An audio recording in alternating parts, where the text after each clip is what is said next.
What if I told you that someone could control your emotions without ever raising their voice?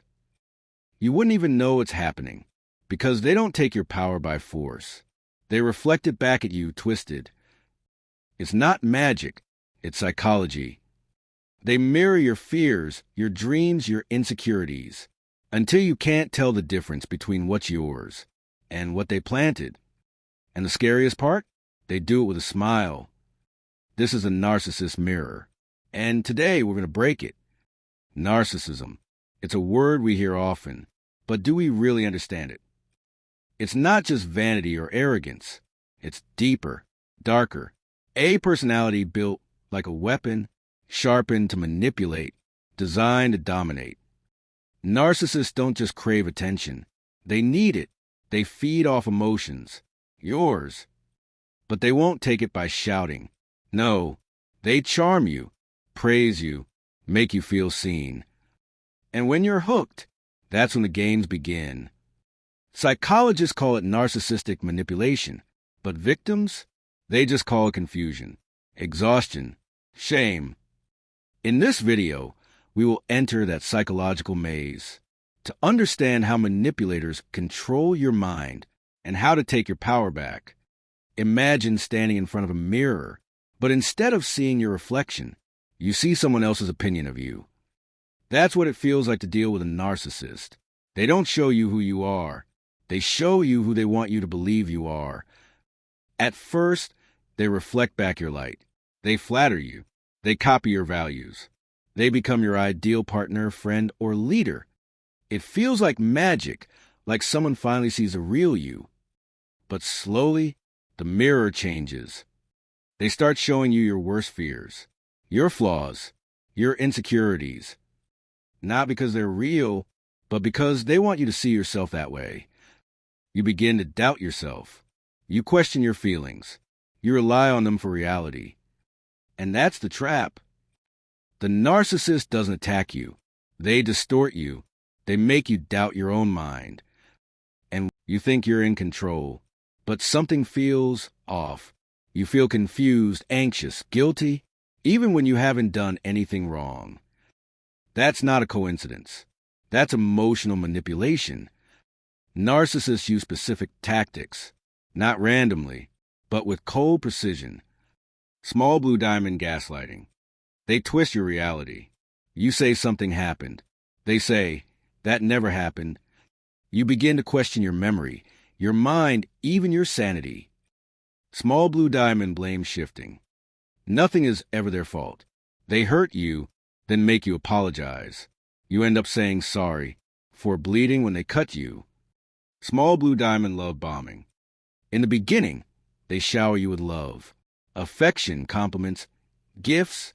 It feels intoxicating, but it's bait to hook you emotionally. Small blue diamond silent treatment. Suddenly they go cold, withdraw, ignore you, and you don't know what you did wrong. It's punishment, without explanation. Small blue diamond triangulation. They compare you to others. Mention exes. Bring in third parties. It keeps you insecure, always trying to prove your worth. Small blue diamond projection. They accuse you of what they're doing, call you selfish when they are, call you controlling, so you doubt your truth. Each tactic chips away at your sense of self until you no longer know what's real, and that is exactly how they want it. You read smart, self-aware, maybe even emotionally strong. So why did you fall into their trap? Because narcissistic manipulation doesn't target the mind. It targets the wounds beneath it. Small blue diamond childhood programming. If you grew up in a home where love was conditional, where emotions were punished, or where you were ignored, then chaos feels familiar. You weren't taught love. You were taught survival. Small blue diamond, the trauma bond. When someone alternates between love and cruelty, your brain gets addicted to the cycle. You crave the highs and tolerate the lows. It's not weakness. It's chemistry. Your brain literally bonds with your abuser. Small blue diamond, the need for validation. Deep down, many of us seek approval, and narcissists know how to give it, until we need it from them just to breathe. This is why people stay. Not because they're blind, but because their wounds are still wide open. And the narcissist doesn't just see those wounds. They exploit them. You don't have bruises. You don't have scars.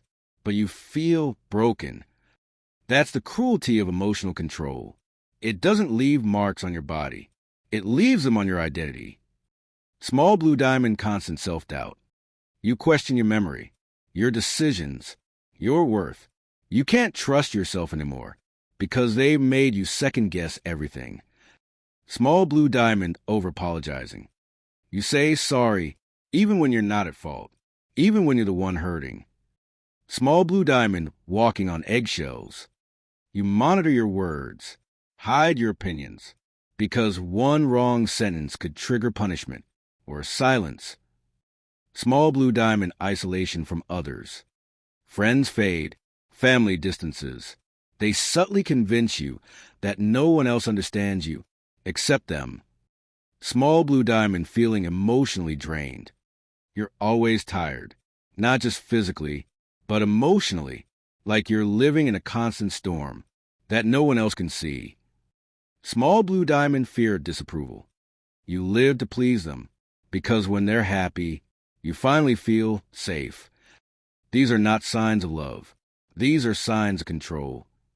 And the longer you stay, the more your mind forgets what freedom even feels like. It starts like a dream. It ends like a nightmare. But in between, there's a cycle, a predictable pattern, that traps you. Small blue diamond, phase 1, idealization. They charm you, praise you, put you on a pedestal. You feel special, chosen, like you finally found someone who sees you. Small blue diamond, phase 2, devaluation. Suddenly, they change. They criticize, mock, withdraw affection. You try harder. You blame yourself. You think you did something wrong. Small blue diamond, phase 3, discard. They push you away, emotionally, sometimes physically. They vanish or act like you never mattered. Small blue diamond, phase 4, hoovering. Then, just when you start to heal, they return with apologies, tears, promises, and you want to believe them. It's not just a relationship. It's a loop, a psychological trap designed to wear you down until you forget who you were before it began. Every time you forgive them, the cycle resets. And each time, it gets harder to escape. The bruises may be invisible, but the damage is real. You don't just survive a narcissist. You carry them inside your mind. Small blue diamond, cognitive dissonance. They tell you they love you, but hurt you. Your brain struggles to hold both truths, so it starts to twist reality. You make excuses. You justify pain. Small blue diamond, erosion of identity. You used to know who you were, your values, your voice. Now, you hesitate to speak. You look in the mirror and wonder, who am I? Small blue diamond, learn helplessness. After enough cycles, you stop fighting. You stop hoping. You tell yourself, maybe this is just how love is. But it's not love. It's control. And your nervous system is stuck in survival mode. Even after ends, the damage lingers. You may leave the narcissist, but their voice stays inside you. It whispers, "Yuri, not enough. Yuri, too sensitive. You'll never find better." And until you face that voice, it keeps running your life. The mirror is cracked. The spell is breaking. Now comes the hardest part, walking away, not just from the person, but from illusion. Small blue diamond, step 1, awareness. You can't change what you won't face. Call it what it is: abuse, control, manipulation. Naming it is the beginning of reclaiming your power. Small blue diamond, step 2, no contact or low contact. Cut the cord, emotionally, digitally, even mentally. Block, mute, disconnect. Because any connection is an open door back into the trap. Small blue diamond, step 3. Rebuild your identity. Start small. Write, speak, create. Do things that remind you of who you are. Because the narcissist didn't just take your trust. They took your reflection. Now, you're building a new mirror, one that reflects your truth. Small blue diamond, step 4. Get support. Therapists, support groups, even one safe friend can be a lifeline. You don't have to heal alone, but you do have to heal intentionally. Escaping isn't about revenge. It's about returning to yourself. It's not just leaving them. It's choosing you. You survived, but survival is not the end. It's a beginning. You've walked through fire, and now you're relearning how to breathe again. Healing from a narcissist isn't a straight line. It's a spiral. You'll revisit the pain, the memories, the doubts. But this time, you won't be confused. You'll be conscious. The voice in your head that says you're not enough was never yours to begin with. It was implanted. Now you get to choose a new voice, one that says, I am worthy. I am not broken. I am free. And freedom doesn't begin with forgiveness. It begins with truth. The truth that love should not hurt. The truth that real connection doesn't control. And the truth that your mind belongs to you. So today, as the story ends, a new one begins. The story of a survivor who became aware, who reclaimed their power, and finally stopped chasing mirrors, and started seeing their own reflection clearly. Finally, if you made it this far, that means you're ready. Ready to see the truth, ready to break the cycle, ready to take your mind back. You are not what they made you believe. You are not their reflection.